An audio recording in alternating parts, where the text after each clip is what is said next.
apakah Anda kedinginan, Tuan? Aku pasti bisa mendapatkan hatinya.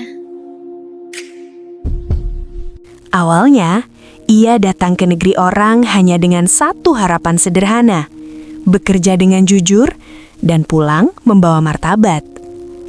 Namun yang ia temui bukanlah sambutan hangat, melainkan tatapan dingin penuh hinaan. Setiap langkahnya diawasi, setiap kesalahannya dibesar-besarkan, dan setiap keberaniannya dianggap sebagai pembangkangan.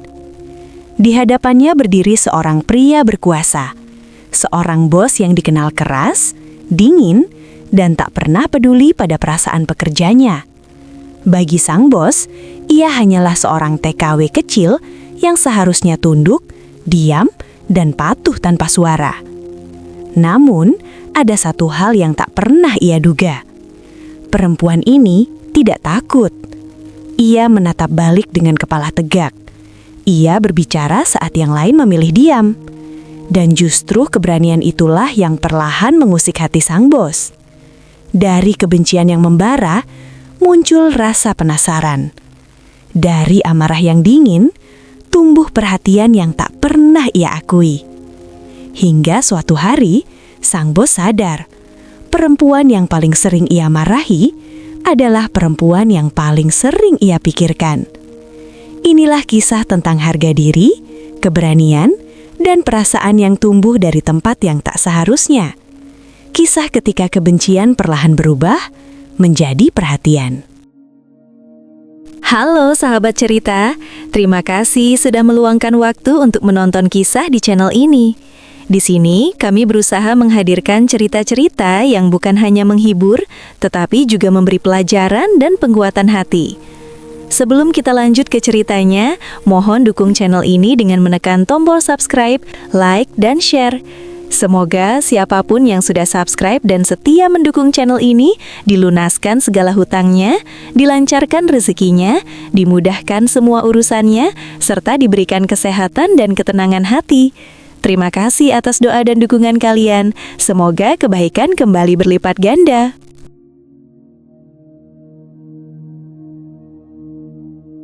Pagi itu, udara terasa lebih dingin dari biasanya. Susi berdiri di depan gerbang rumah besar bergaya klasik itu dengan jantung berdebar kencang. Tangannya menggenggam erat tas kecil berisi pakaian dan dokumen kerja. Satu-satunya benda yang mengingatkannya bahwa ia datang bukan sebagai tamu, melainkan sebagai pekerja. Jauh dari tanah kelahirannya, jauh dari keluarga, ia menelan ludah, mencoba menenangkan diri. Ini adalah hari pertamanya bekerja sebagai TKW di negeri orang. Rumah itu megah, tapi terasa asing dan menekan. Dinding-dinding tinggi seakan menjadi saksi bisu betapa kecilnya posisi Susi di tempat itu. Seorang mandor membawanya masuk tanpa banyak bicara. Tatapan orang-orang di dalam rumah menyambutnya dengan rasa ingin tahu, sebagian dingin, sebagian sinis. Lalu ia melihatnya. Seorang pria berdiri di ruang tengah dengan setelan rapi dan wajah tegas. Tatapannya tajam, dingin, dan penuh wibawa. Dialah Tuan Adrian, pemilik rumah sekaligus bos yang namanya sering dibicarakan dengan nada takut oleh para pekerja. Pria itu menoleh perlahan, menatap Susi dari ujung kepala hingga kaki, seolah sedang menilai barang, bukan manusia. "Kau yang baru?" tanyanya singkat, suaranya datar tanpa emosi. "Iya, Tuan," jawab Susi sopan sambil menunduk. Namun jawaban itu tak langsung disambut. Adrian mendengus pelan. "Aku tidak suka pekerja yang lambat dan ceroboh. Di sini satu kesalahan kecil bisa berarti kau pergi." Kalimat itu menusuk, bukan karena ancaman di dalamnya, tapi karena cara ia mengucapkannya. Tanpa rasa hormat, tanpa sedikit pun empati. Susi menggigit bibir, menahan perasaan. Ia sudah sering diperingatkan tentang kerasnya dunia kerja di luar negeri, tapi menghadapi langsung tetap terasa berbeda. Sejak menit pertama, ia sadar tempat ini bukan tempat yang ramah. Hari itu menjadi awal dari ujian panjang. Susi bekerja tanpa henti, membersihkan setiap sudut rumah, mengikuti perintah yang datang silih berganti. Sedikit saja ia berhenti untuk menarik nafas, tatapan Adrian sudah mengawasinya dari kejauhan. Setiap gerakannya seolah salah di mata pria itu. "Kenapa lama sekali? Bukankah itu pekerjaan sederhana? Kau pikir aku membayar untuk melihatmu diam?" Kata-kata itu terus berulang, jatuh seperti palu ke hatinya. Di depan pekerja lain ia sering ditegur dengan nada tinggi. Beberapa menunduk iba, sebagian hanya diam, takut ikut terseret. Namun yang paling menyakitkan bukanlah teguran keras itu, melainkan perasaan diremehkan. Di suatu sore, ketika Susi hampir menyelesaikan pekerjaannya, sebuah vas kecil tergeser dan jatuh. Suaranya memecah keheningan. Pecahan keramik berserakan di lantai. Susi terdiam, wajahnya pucat. Adrian muncul seketika. "Apa ini?" bentaknya. "Baru hari pertama sudah membuat masalah." Susi menunduk, menahan gemetar. "Maaf Tuan, saya tidak sengaja. Saya akan membersihkannya." "Alasan," potong Adrian tajam. "Kalian selalu punya alasan." Kata kalian itu membuat dada Susi sesak. Ia bukan hanya dimarahi sebagai individu, tapi disamaratakan, seolah tak punya identitas selain statusnya sebagai TKW. Untuk sesaat, air mata hampir jatuh, namun Susi menarik nafas panjang. Ia mengingat pesan ibunya sebelum berangkat. "Jaga harga dirimu, Nak. Kau bekerja, bukan mengemis." Dengan suara pelan tapi tegas, Susi berkata, "Saya minta maaf atas kesalahan saya, Tuan, tapi saya bekerja sungguh-sungguh. Saya akan bertanggung jawab." Kalimat itu membuat ruangan hening. Adrian menatapnya lebih lama dari sebelumnya. Ada sesuatu yang berbeda, bukan takut, bukan memelas. Ada keberanian yang tak ia duga. Susi tetap menunduk, tapi punggungnya tegak. Ia tidak membantah, namun juga tidak merendahkan dirinya sendiri. Untuk pertama kalinya, Adrian tidak langsung membalas. Ia berbalik pergi tanpa berkata apa-apa. Namun sejak saat itu sesuatu berubah. Susi merasakannya. Tatapan Adrian masih dingin, tapi kini lebih tajam, seolah sedang memikirkan sesuatu. Malam itu, Susi duduk sendirian di kamar kecilnya. Tangannya bergetar saat membersihkan sisa debu di bajunya. Air mata akhirnya jatuh, membasahi pipinya. Bukan karena lelah semata, tapi karena rasa sakit yang harus ia telan di hari pertama. Namun di balik air mata itu, ada tekad yang menguat. Ia berjanji pada dirinya sendiri. Ia tidak akan menyerah, ia tidak akan menghenting, dan ia tidak akan membiarkan siapapun menghancurkan harga dirinya. Tanpa ia sadari, di sudut lain rumah itu, seorang pria dingin bernama Adrian sedang terdiam, memikirkan satu hal yang mengganggu pikirannya. Hari-hari berikutnya berlalu dengan ritme yang melelahkan. Susi bangun sebelum matahari terbit dan baru kembali ke kamarnya saat langit gelap. Tubuhnya letih, tapi pikirannya jauh lebih lelah. Setiap hari terasa seperti ujian. Bukan hanya soal pekerjaan, tetapi soal harga diri. Tuan Adrian masih sama, dingin, tegas, sulit ditebak. Namun kini, perlakuannya terasa berbeda. Ia tidak lagi sekadar memarahi, tapi seperti menantang. Setiap tugas yang diberikan kepada Susi selalu lebih berat dibanding pekerja lain. Jika yang lain membersihkan satu ruangan, Susi mendapat 2. Jika yang lain diberi waktu, Susi dituntut selesai lebih cepat. Seolah-olah Adrian ingin melihat sampai di mana perempuan itu bisa bertahan. Suatu pagi, Susi dipanggil ke ruang kerja Adrian. Jantungnya berdegup lebih cepat. Ruangan itu sunyi, rapi, dan terasa dingin seperti pemiliknya. Adrian berdiri di dekat jendela, membelakangi Susi. "Kau terlambat 5 menit kemarin," ucapnya tanpa menoleh. Susi terkejut. Ia merasa sudah datang tepat waktu. Dengan sopan, ia menjawab, "Maaf Tuan, saya sudah menyelesaikan semua tugas sebelum waktu istirahat." Adrian berbalik. Tatapannya menusuk. "Aku tidak bertanya tentang tugas. Aku bicara soal disiplin." Hening. Biasanya Susi akan menunduk dan meminta maaf. Tapi hari itu, sesuatu di dalam dirinya bergerak. Ia menarik nafas pelan. "Kalau memang saya bersalah, saya siap menerima teguran, Tuan." katanya hati-hati. Tapi saya mohon, jangan menuduh tanpa melihat kerja saya. Kata-kata itu meluncur begitu saja. Jujur, tegas, tanpa nada melawan. Wajah Adrian menegang. Ruangan itu seperti membeku. Kau berani bicara seperti itu padaku? Suaranya rendah, berbahaya. Susi menelan ludah.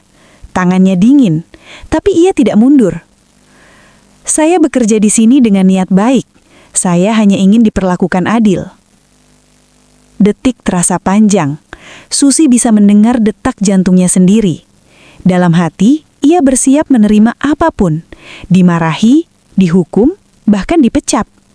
Namun yang terjadi justru sebaliknya. Adrian terdiam. Ia menatap Susi lama, seolah mencoba membaca sesuatu di wajah sederhana itu. Tidak ada ketakutan berlebihan, tidak ada kepalsuan, hanya kelelahan dan keberanian yang jujur. Keluar, katanya akhirnya singkat. Susi membungkuk pelan dan melangkah pergi, dengan kaki yang masih gemetar. Ia tidak tahu apakah barusan ia melakukan kesalahan terbesar dalam hidupnya, atau justru sesuatu yang lain. Sejak hari itu, bisik-bisik mulai terdengar di antara para pekerja. Dia berani sekali, tak takut dipecat. Bos tidak marah. Susi mendengar semuanya, tapi memilih diam. Ia fokus bekerja, berusaha tetap sopan, tetap tenang. Namun jauh di lubuk hatinya, ia tahu sesuatu telah berubah. Dan perubahan itu bukan hanya pada dirinya. Adrian kini sering memperhatikan Susi dari jauhan. Cara ia bekerja, cara ia menunduk hormat tanpa menjilat, cara ia diam tapi tidak lemah. Ada perasaan asing yang muncul di dadanya, sesuatu yang belum pernah ia rasakan terhadap pekerja manapun. Ia merasa terusik. Malam itu Adrian duduk sendiri di ruang kerjanya. Laporan terbuka di depannya, tapi pikirannya melayang. Wajah Susi terlintas lagi. Kalimatnya terngiang jelas. Saya hanya ingin diperlakukan adil. Entah sejak kapan ia jarang ditantang seperti itu. Sementara itu, di kamar kecilnya, Susi memijat lengannya yang pegal. Ia menatap langit-langit. Air mata nyaris jatuh. Bukan karena menyesal, tapi karena lega. Untuk pertama kalinya ia merasa membela dirinya sendiri. Ia tidak tahu apa yang akan terjadi esok hari.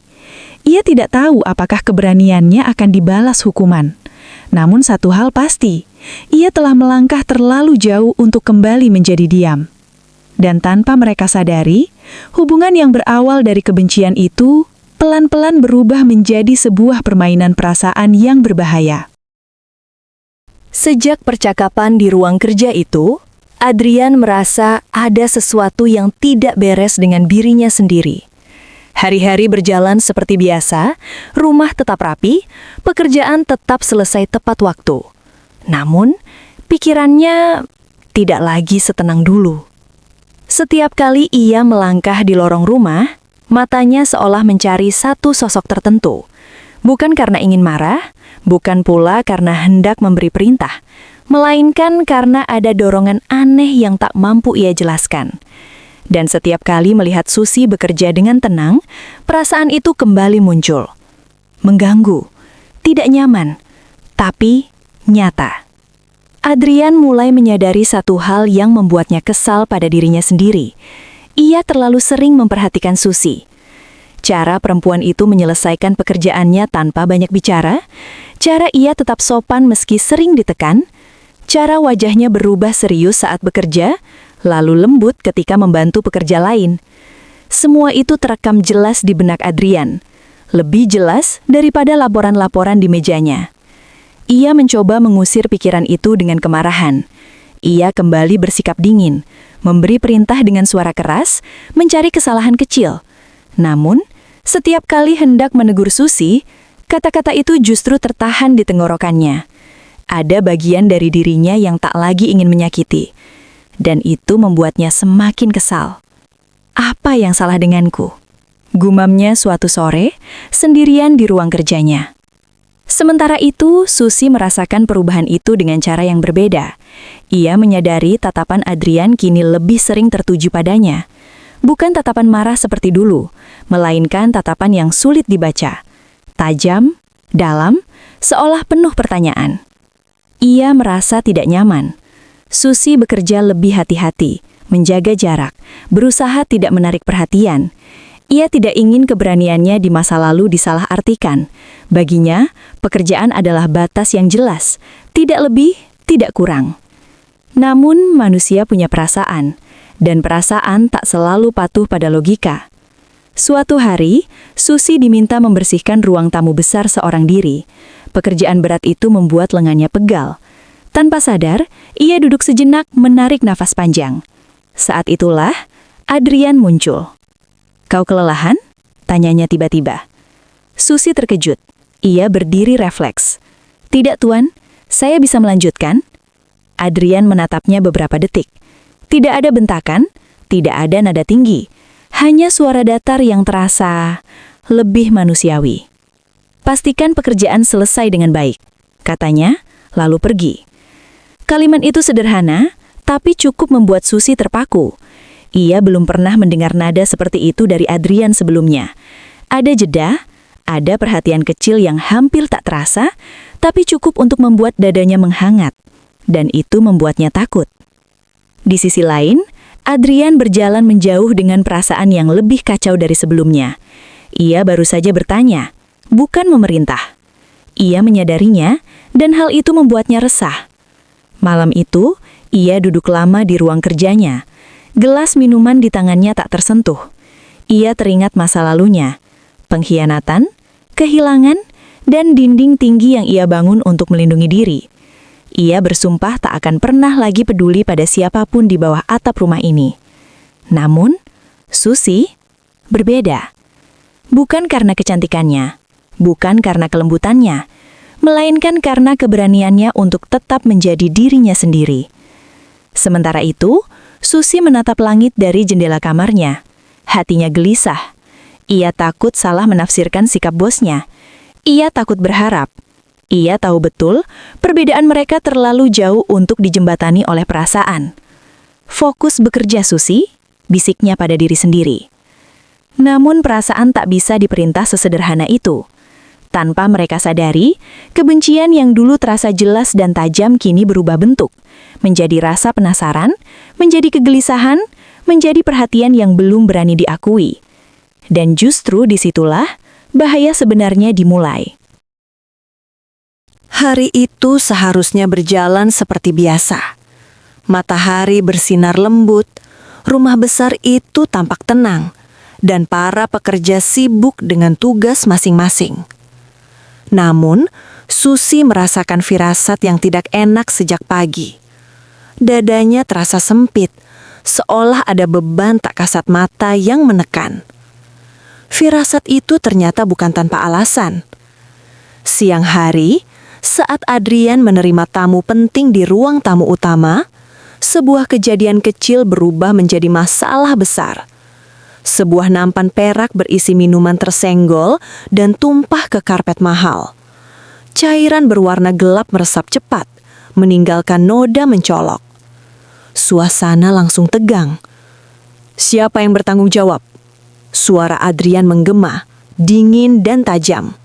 Seorang pekerja lain berdiri gemetar, lalu tanpa menatap siapapun berkata pelan, "Susi, Tuan, dia yang membersihkan ruangan ini tadi pagi." Kata-kata itu seperti petir menyambar. Susi membeku. Ia tahu ia tidak berada di ruangan itu saat kejadian. Namun semua mata kini tertuju padanya. Tidak ada satupun yang membelanya. Keheningan terasa menyesakan. Adrian menoleh ke arah Susi. Tatapannya sulit dibaca. "Benarkah?" Susi melangkah maju dengan hati berdebar. Tangannya dingin, tapi suaranya tetap berusaha tenang. "Saya membersihkan ruangan ini pagi tadi, Tuan. Tapi saat minuman itu tumpah, saya sedang di dapur.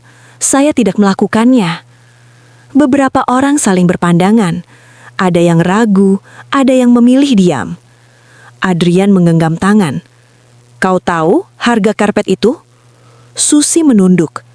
"Saya tahu, Tuan, tapi saya berkata jujur." Kata jujur itu menggantung di udara. Adrian terdiam sesaat. Para tamu menunggu dengan wajah tak sabar.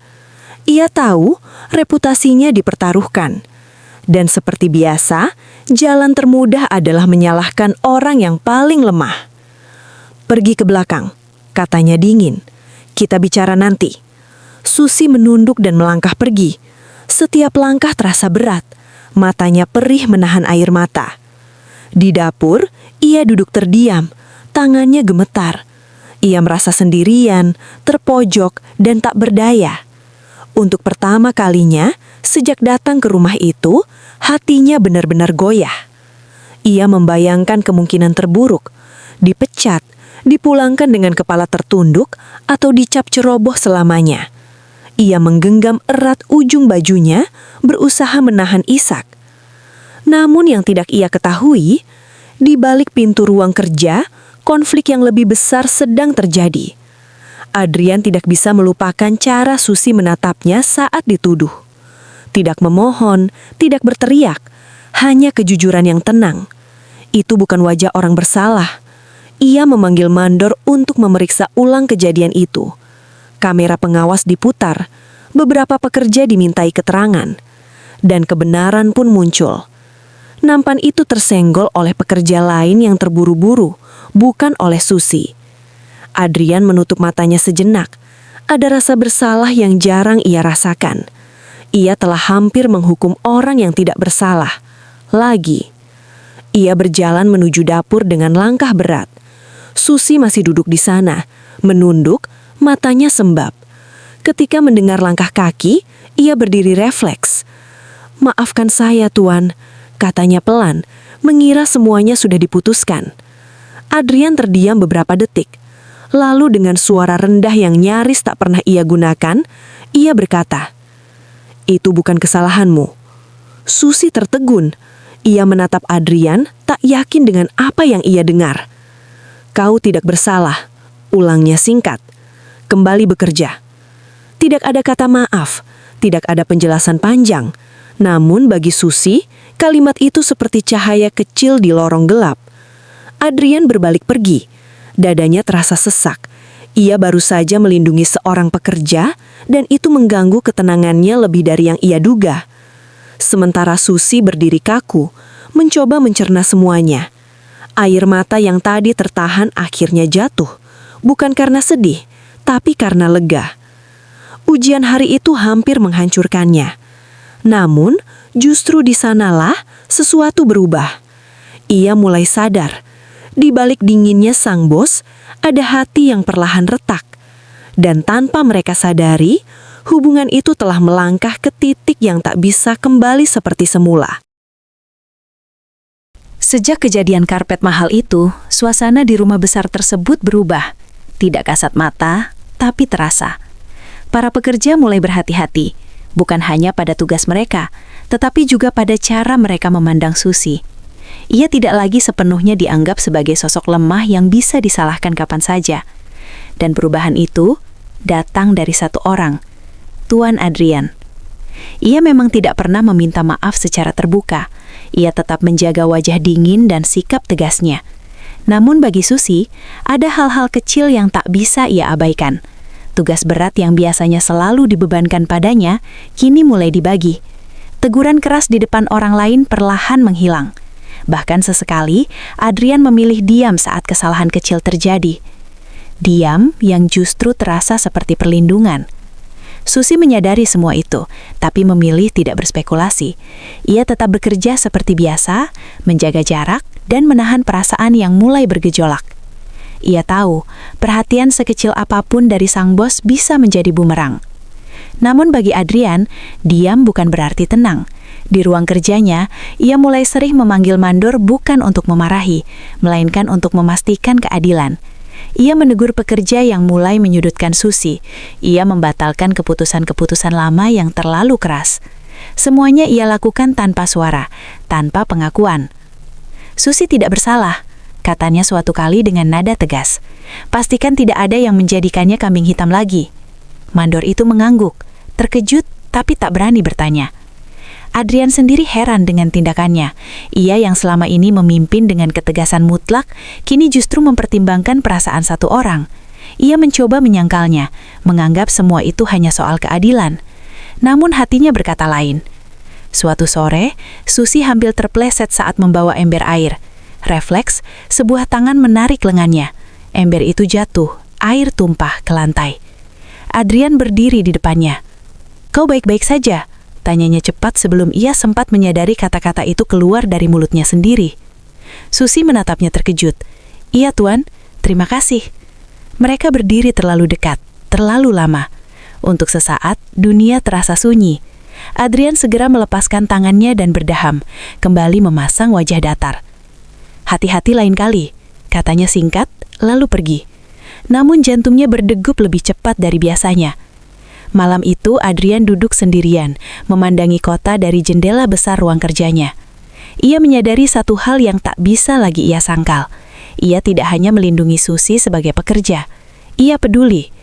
Kesadaran itu menakutkan. Di sisi lain rumah, Susi memegang lengannya sendiri, masih bisa merasakan hangatnya sentuhan singkat tadi.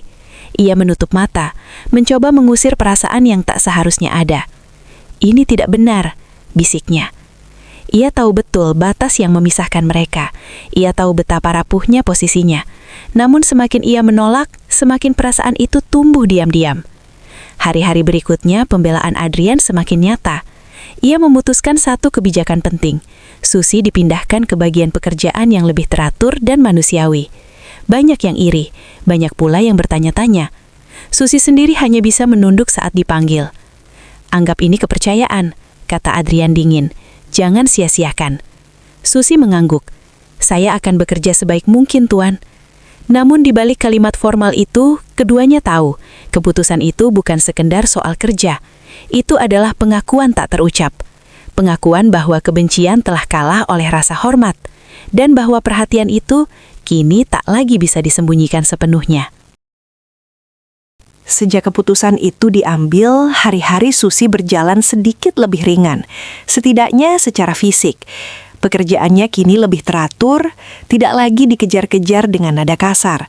Namun justru disitulah kegelisahan baru tumbuh di hatinya.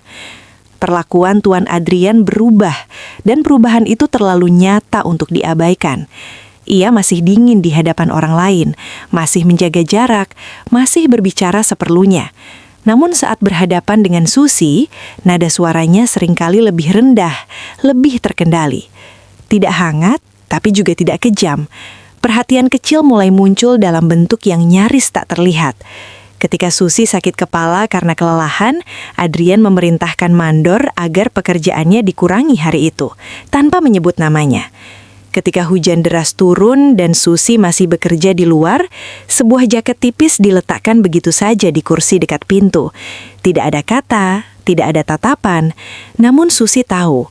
Ia tahu siapa yang melakukannya, dan justru karena itulah hatinya semakin gelisah.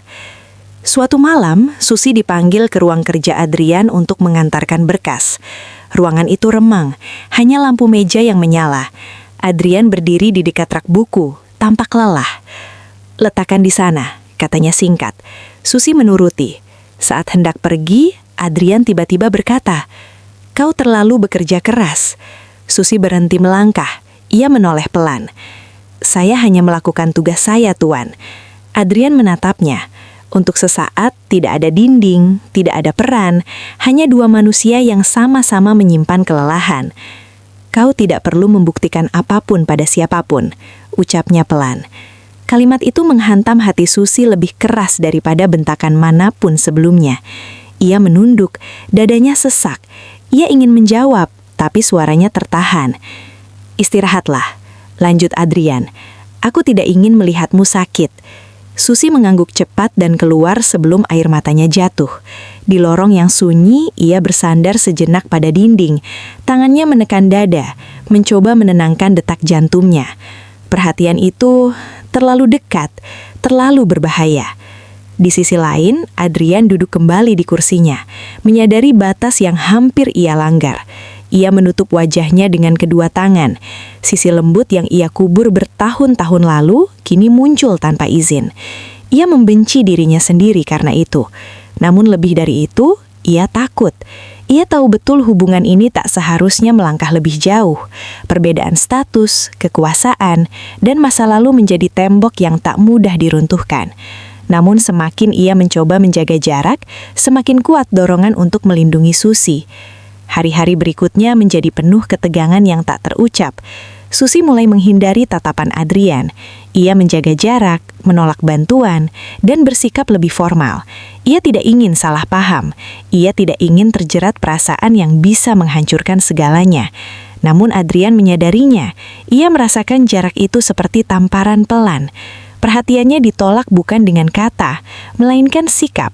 Dan untuk pertama kalinya, ia merasa kehilangan sesuatu yang bahkan belum pernah ia miliki.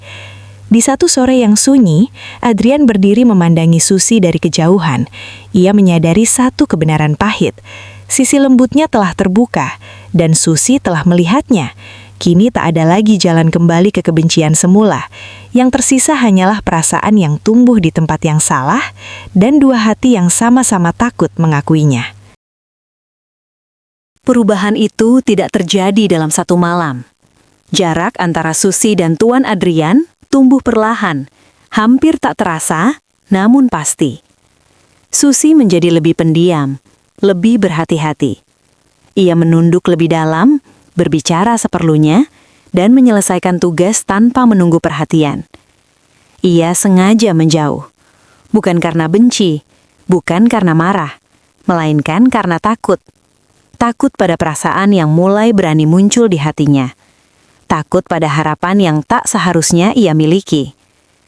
Setiap kali Adrian melintas dan pandangan mereka hampir bertemu, Susi segera mengalihkan mata. Setiap kali namanya dipanggil, ia menjawab singkat dan cepat pergi. Ia membangun dinding tipis yang rapuh, namun cukup untuk menahan dirinya sendiri. Adrian merasakan perubahan itu seperti luka kecil yang terus digesek. Ia tidak lagi mendapat tatapan tenang Susi. Tidak lagi melihat senyum kecil yang muncul saat pekerjaan selesai.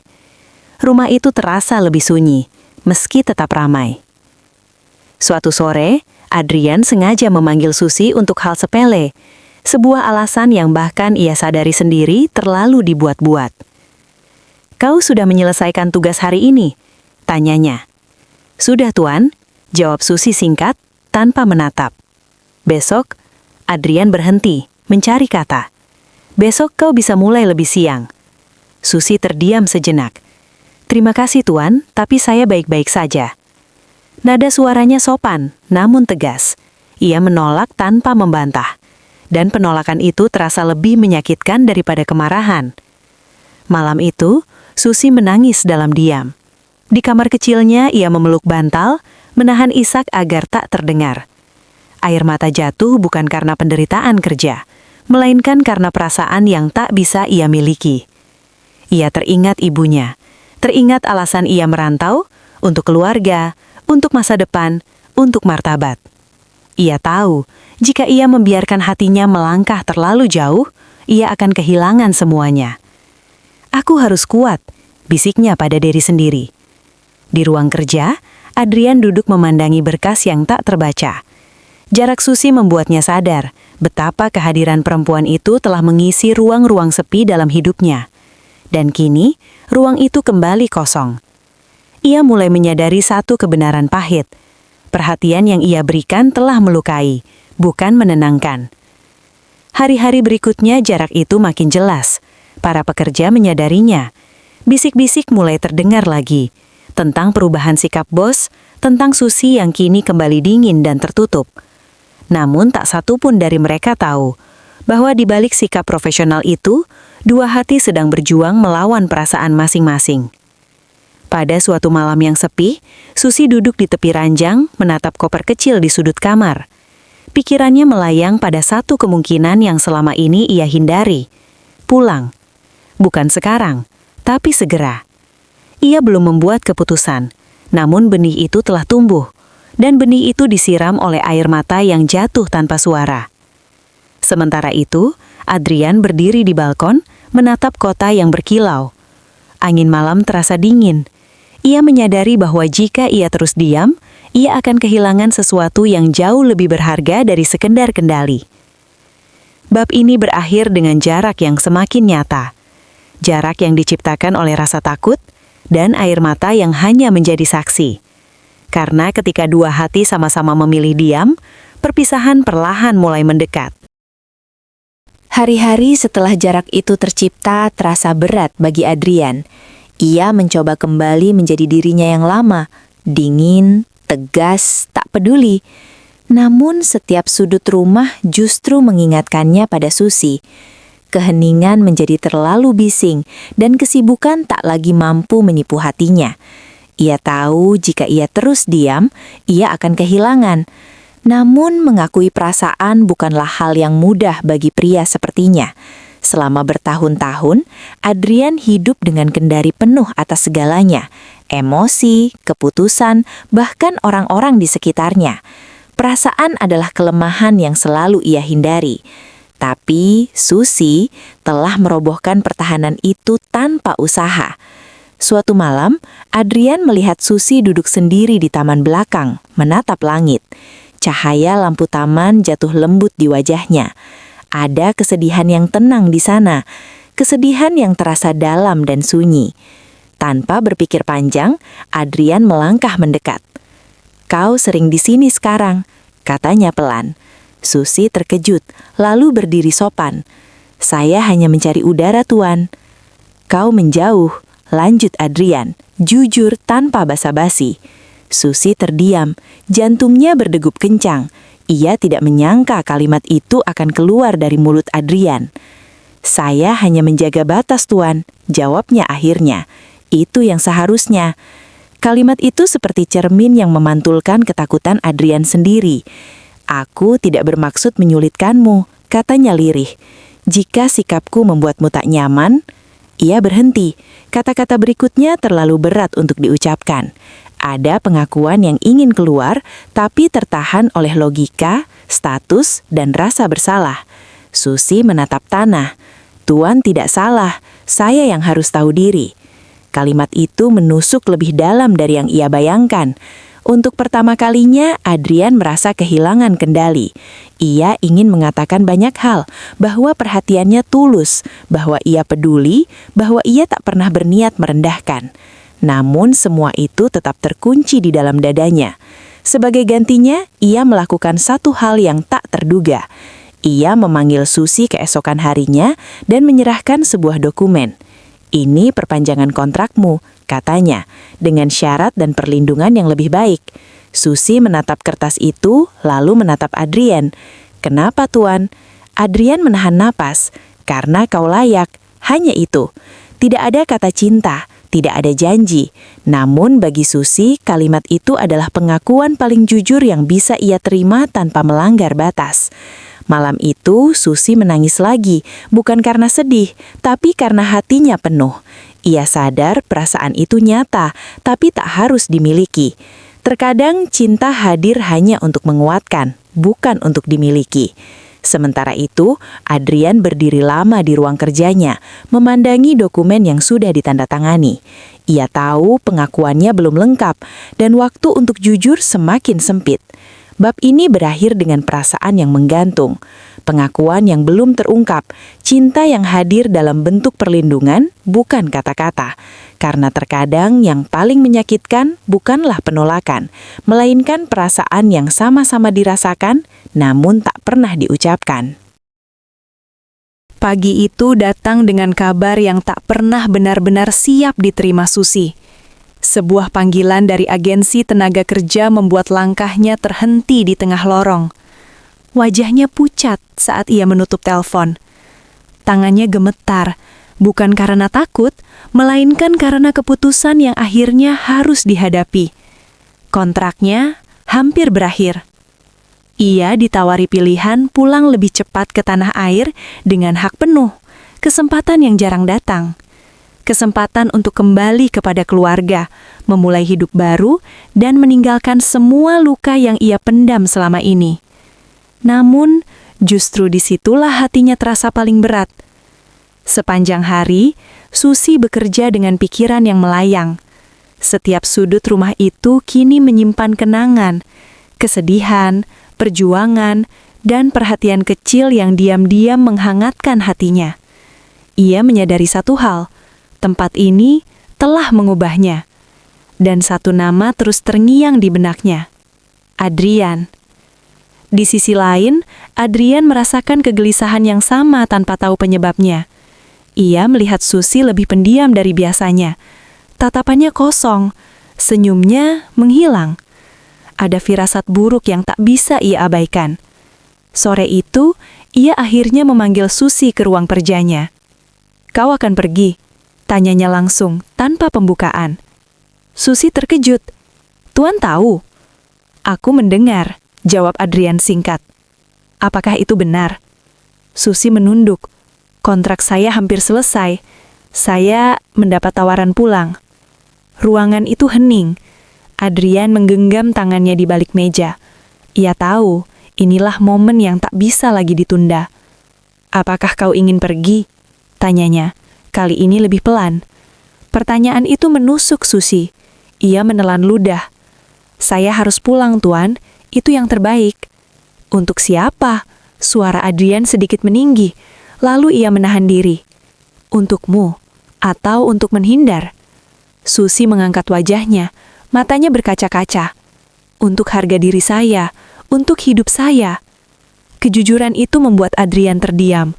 Ia menyadari, selama ini Susi berjuang sendirian. Bahkan saat ia mencoba melindungi, ia tetap berada di posisi kuasa yang tak seimbang. "Kau tidak perlu pergi karena aku," ucap Adrian lirih. Susi menggeleng pelan. "Justru karena itu saya harus pergi." Air mata jatuh tanpa suara. Susi membungkuk hormat, lalu berbalik pergi. Setiap langkah terasa seperti merobek hatinya sendiri. Malam itu, Susi mulai membereskan barang-barangnya. Koper kecil itu kembali terbuka, kali ini dengan keputusan yang hampir bulat. Ia menangis, bukan karena ragu, tapi karena perpisahan selalu menyakitkan, meski pilihan itu benar. Sementara itu, Adrian duduk sendirian dalam gelap. Ia menatap ponselnya, jarinya gemetar di atas layar. Ada begitu banyak kata yang ingin ia ucapkan, pengakuan yang terlalu lama ia simpan. Namun satu pertanyaan terus menghantuinya. Apakah cintanya akan membebaskan atau justru mengikat? Hari keberangkatan itu tiba lebih cepat dari yang Susi bayangkan. Pagi masih muda ketika koper kecilnya sudah berdiri di dekat pintu kamar. Rumah besar itu terasa asing, seolah bukan lagi tempat ia menumpahkan lelah dan air mata selama ini. Langkahnya berat, namun wajahnya tenang. Ia telah membuat keputusan, pulang bukan sebagai orang yang kalah, melainkan sebagai perempuan yang menjaga harga dirinya. Saat ia melangkah menuju pintu utama, sebuah suara menghentikannya. "Susi?" Ia menoleh. Tuan Adrian berdiri di sana, tanpa jas, tanpa jarak, hanya seorang pria dengan wajah yang menyimpan kegelisahan. Tatapan mereka bertemu, dan untuk pertama kalinya tidak ada bos dan pekerja di antara mereka. "Aku tidak akan menahanmu," ucap Adrian pelan. "Tapi aku tidak ingin kau pergi tanpa tahu satu hal." Susi terdiam, jantungnya berdetak kencang. "Awalnya aku membencimu," lanjut Adrian jujur. "Keberanianmu menggangguku, sikapmu menantang caraku memimpin. Tapi dari situlah aku mulai memperhatikanmu." Ia menarik nafas dalam. Kata-kata berikutnya terasa berat, namun harus diucapkan. "Bukan sebagai pekerja, sebagai manusia." Air mata menggenang di mata Susi. Ia menggenggam tali tasnya erat-erat. "Aku tidak menawarkan janji," lanjut Adrian. "Aku hanya ingin kau tahu, kau telah mengubahku. Kau membuatku belajar menghargai, bukan menguasai." Susi tersenyum tipis di balik air mata. "Terima kasih Tuan, mendengar itu saja sudah cukup bagi saya." Ia membungkuk hormat, bukan sebagai bawahan, tapi sebagai bentuk perpisahan yang bermartabat. Adrian tidak menghentikannya. Ia tahu, cinta yang tulus tidak memaksa. Beberapa langkah sebelum pintu tertutup, Adrian berkata, "Jika suatu hari jalan kita bertemu lagi, aku ingin bertemu denganmu tanpa jarak." Susi menoleh, mengangguk pelan. Saya juga. Pintu itu tertutup perlahan. Di luar, matahari pagi menyinari wajah Susi. Ia melangkah pergi dengan hati yang lega. Ia tidak membawa cinta yang dimiliki, tapi membawa keberanian dan penghormatan pada dirinya sendiri. Di dalam rumah, Adrian berdiri lama dalam keheningan. Untuk pertama kalinya, ia menerima kehilangan tanpa amarah. Ia sadar, perhatian yang tumbuh dari kebencian telah mengubah hidupnya selama-lamanya. Kisah ini berakhir tanpa janji manis, namun penuh makna. Bahwa cinta sejati tidak selalu tentang memiliki. Terkadang ia hadir hanya untuk mengajarkan kita menjadi manusia yang lebih baik. Dan begitulah, dari kebencian lahirlah perhatian. Dari perhatian tumbuh penghormatan. Dan dari penghormatan lahir keikhlasan. Kisah yang baru saja kita dengarkan bukan sekadar cerita tentang cinta, melainkan tentang harga diri, keberanian, dan perubahan hati manusia. Susi mengajarkan kita bahwa berdiri tegak dalam kejujuran adalah bentuk kekuatan yang sesungguhnya. Sementara Adrian mengingatkan bahwa kekuasaan tanpa empati hanya akan melahirkan kesepian. Tidak semua perasaan harus dimiliki untuk menjadi berarti. Ada cinta yang hadir hanya untuk mengubah cara kita memandang sesama, dan ada pertemuan yang singkat namun meninggalkan bekas seumur hidup. Dari kebencian lahir perhatian, dari perhatian tumbuh penghormatan, dan dari penghormatan lahir keikhlasan. Semoga cerita ini bisa menjadi penguat hati bagi siapapun yang sedang berjuang di perantauan, yang sedang direndahkan, atau yang sedang belajar mencintai tanpa melukai diri sendiri. Jika cerita ini bermanfaat dan menyentuh hatimu, tuliskan di kolom komentar. Siap, Ketua? Agar kami tahu bahwa kisah seperti ini layak untuk terus dibagikan. Terima kasih sudah menonton sampai akhir. Jangan lupa like, subscribe, dan bagikan, agar lebih banyak orang mendapatkan pesan baik dari cerita ini. Sampai jumpa di kisah penuh makna berikutnya. Batin. Sampai jumpa di video berikutnya ya.